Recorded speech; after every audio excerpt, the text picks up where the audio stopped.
Hello everyone! Welcome back to another 2v2 Warhammer battle. I felt that I didn't really get enough work done with those Sisters of Thorn in that last Wood Elf battle we had a couple of matches ago, so I wanted to bring another Wood Elf build. This one is going to be a Skirmish heavy build. We have an ally of the Orcs, or Greenskins, and then we are fighting against an Imperial player and a Bretonnian player.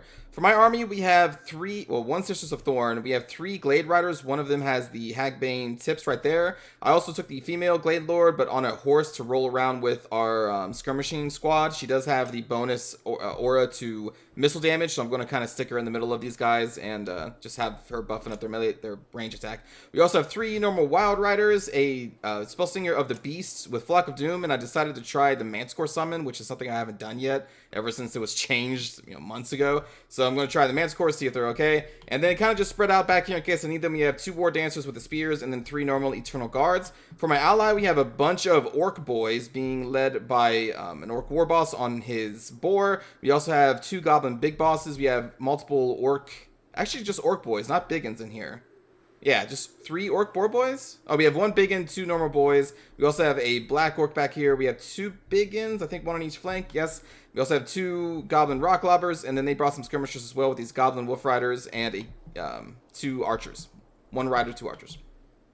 For the Bretonnian player, this is basically an old school Bretonnian build. We have a front line of men-at-arms with polearms, including 1 Spearman. We have a Paladin on the ground. We have a generic Lord, a Pegasus Knight, not the Royal Pegasus Knight. Then we also have 6 Peasant Bowmen, just the normal kinds, and then 2 Grail Knights. So yeah, these are all units you could have got before Bretonnian was changed. So it's an old school Bretonnian build. For the Imperial player, we have a Hellblaster Volley Gun, a frontline mix of Spearmen and Halberds, 2 Handgunners, a Bright Wizard. They are also being led by Balthazar Gelt on a flying mount, so they have 2 casters.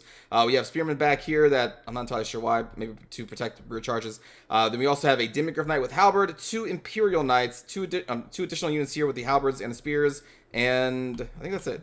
Yeah, so they got 2 Empire Knights and these guys. So my targets are going to be their mobility and their range. So I'm most concerned in the early game with these people, the Dimmigrif Knights, and these 2 Imperial Knights is what I'm going to be focusing on. And I'm just going to let my infantry just kind of sit back here for the... Well, whoops. Sit back here until I need them, because this is a very skirmish-heavy army. We have 3 Wild Riders to kind of intercept any forces that get close to our skirmishers, including the Spellslinger of Beasts, who's going to be casting some Flocks of Doom. And my ally is just going to be shooting these Goblin Rock Lobbers into the Bretonnian front line, messing up their men-at-arms for a big part of the opening of this battle.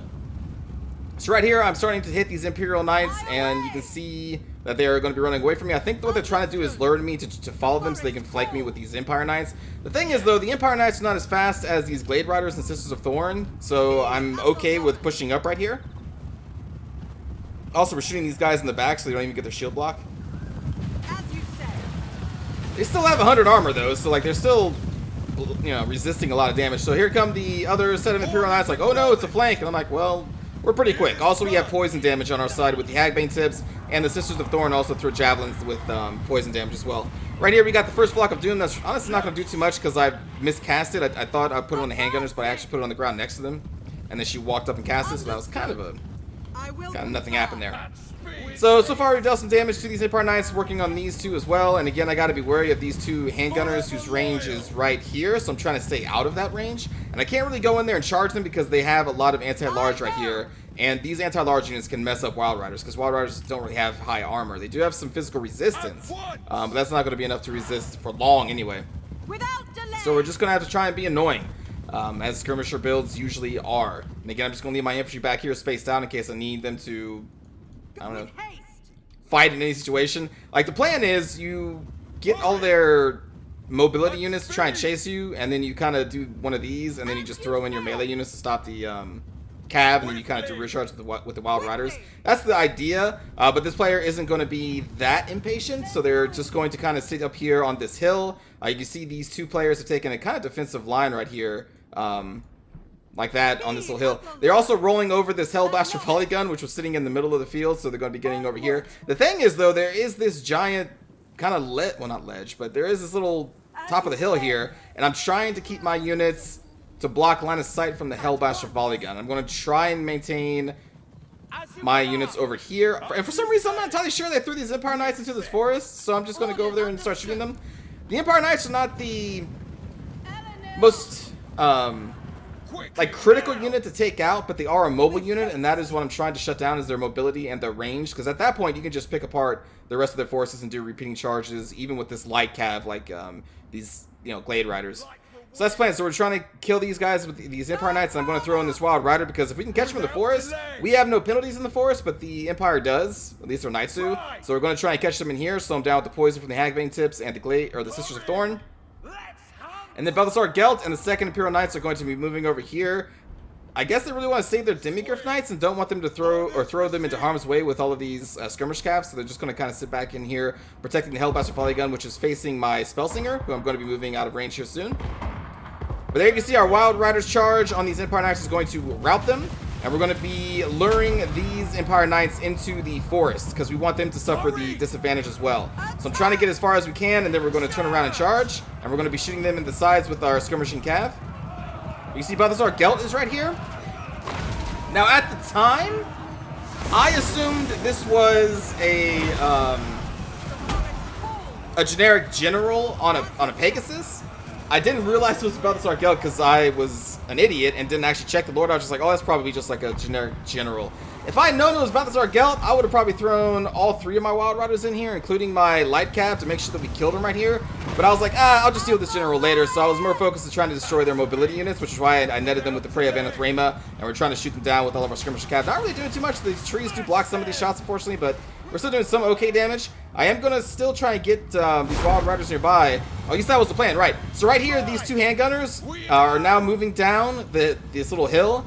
And I take this as an opportunity. I'm going to summon a Manticore, and we're going to try and kill him with these Wild Riders. I am going to get intercepted with the Spearman because I was microing these guys, I think. I'm not entirely sure. Oh, no, I was micromanaging the other Wild Riders. So we're going to have to pull these guys back. Manticore has been summoned. And we're going to throw them onto the handgunners. And now I'm going to try and kill these because they are kind of far away from their melee counterparts. Meanwhile, my ally, again, has just been hitting them with artillery, and the enemy Bretonnian player refuses to charge, so they're just taking the hits. I don't know what it is about players not wanting to actually move armies. I don't get it. But they're just going to sit there and take all of the ammunition from these Goblin Rock Lobbers, because reasons. But over here, I'm going to take this advantage, and we're going to charge down to these handgunners with the Manticore. You can see it's already lost so much health because it's a summon unit. And this thing costs 24 mana. Or Winds of Magic, whatever. So I'm more. Oh, there goes Balthasar Gelt spell, and that's when I realized I was like, oh shit, no wait, that's Balthasar Gelt. But already I'm too focused on trying to finish off these 2 handgunners, because without them they have no range besides the Hellblaster Volley Gun, which is still facing this way. I'm not entirely sure why. But that quick charge, even with our Light Cav and our Wild Rider. Do we have a Wild? No, we don't have any Wild Riders in there. With our Manticore, we're going to do a lot of damage to these handgunners. I did cast, I think I cast one of the Sisters of Thorns spells in that fight as well, the one that gives them more weapon damage. So here you can see the Hellblaster Volley Gun, one of them is turned and trying to fire, I think, at our Manticore, but it's shooting into this little hill. So like, the Hellblaster Volley Gun is having a lot of issues with line of sight right now, just because of how this terrain is set up. But now we are going to disengage because we dealt a lot of damage to those handgunners and the Spearmen were coming in. This Manticore is almost dead. Basically, really hasn't taken much melee damage. It's just been dying from its summoning sickness, which sucks. So I'm going to say, yeah, Manticore is really not worth it. Now, a Cygor summon, though, is still worth it because it seems to just last longer. Maybe just because it has a higher pool of hit points. And the Fear and Terror on the ground is great, and it does really good AoE damage. But, like, this Manticore, man... But I will summon another one, though, later.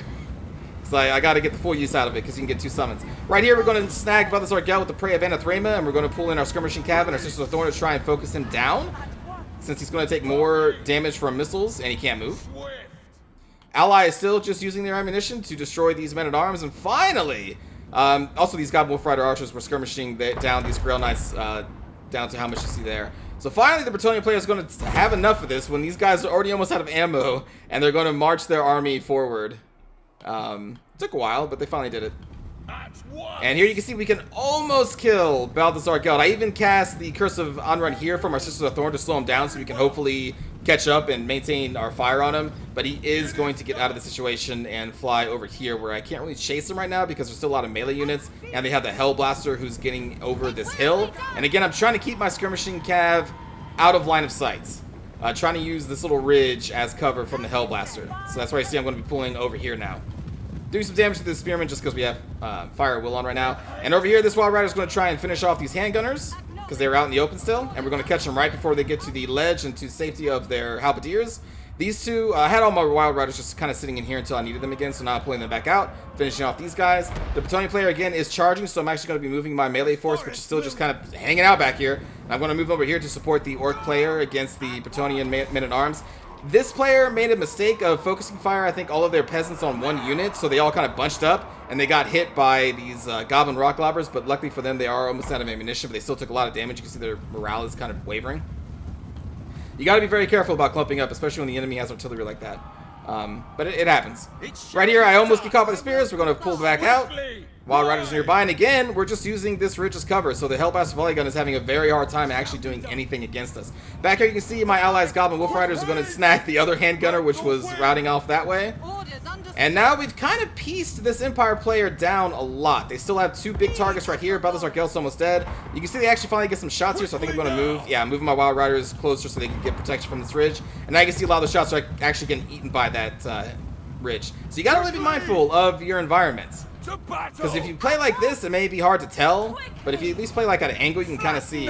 And now here, the Hellblast Volley Gun is going to be unguarded, and I'm going to take this as the chance to charge. I'm not entirely sure, but this player, I don't know what they were microing at this point. Oh, they're probably microing their melee force right now, because they're going to join the Bretonnian player. So I'm going to do a quick charge, cast another spell from the Sisters of Thorn, the Shield of Thorn, to increase the weapon damage, and we're going to wipe out the Hellblast Volley Gun. And I'm trying to take down these Demigryph Knights, but even if you charge them, the Wild Riders just don't have what it takes to take out a Demigryph Knight with Halberd, even if you are one getting the charge off. And I'm going to try and assist with another Manticore summon, which you can see going down right there. So now I'm basically out of Winds of Magic. The frontline fight against my greenskin, or with my greenskin player, is going really well because the enemy's frontline was already taking heavy damage from the catapults, and you can see all of the Orc Cav and the Orc Biggins and Boys are taking out the two Grail Knights because they are just outnumbered at this point, and this clump of Peasant Bow just got kind of taken out by Orc Boys. Meanwhile, over here, I'm now engaging with some of the Imperial Infantry, holding them off from my allies, so I'm just holding their left flank right now, and over here you can see we dealt a massive, kind of an okay amount of damage to these Demigryph Knights. These Raw Riders are going to assist my Orc brethren, whatever, because right now what's left of the Empire Infantry over here is not mobile, but we are, so I'm like, you know what, let's just kind of disengage from here. There's no reason to actually sit here anymore, so I'm going to disengage, go over here, going to send my Manticore over here as well, because he has already killed Balthazar Gelt, because he was already so close to death. You see the Demigryph Knights are going to be following my Fair Manticore. Meanwhile, the Eternal Guard and the War Dancers are doing pretty good against these Spearmen and Halberdiers. And you can see the generic Bretonnian Lord and the Paladin are trying to take out my allies Goblin Big Boss, but the rest of the Bretonnian Infantry and their archers are just going to be crushed. Because again, they took so much damage from those Goblin Rock Lobbers that they didn't need to if they just charged. But I don't know, like a lot of players just don't want to charge ever. So right here, I'm going to take this opportunity to charge our Light Cav into the rears of these spear units. And we are going to rout them. Also, why not? A Flock of Doom as well. And you can see some of what remains of the Imperial Infantry is going to try and chase us, but they're very slow. What remains of these two Wild Riders are going to be moving over here, and I'll try and get them into battle. And there is not much left of the Bretonnian army. They do have some Pegasus Knights. They still have their Lord, but they are just outnumbered at this point. And you can see the balance of power is going heavily into our favor. Demigryph Knights are now coming in. I think they're targeting my Spellsinger. So I'm going to move my Skirmishing Cav and the Spellsinger over here, and I'm going to net these guys with the Prey of Anathema from our Glade Lord. And then I'm going to run in these Eternal Guard from here and the Eternal Guard from here, including these Azrai War Dancer Spears, after they are netted, which should be here.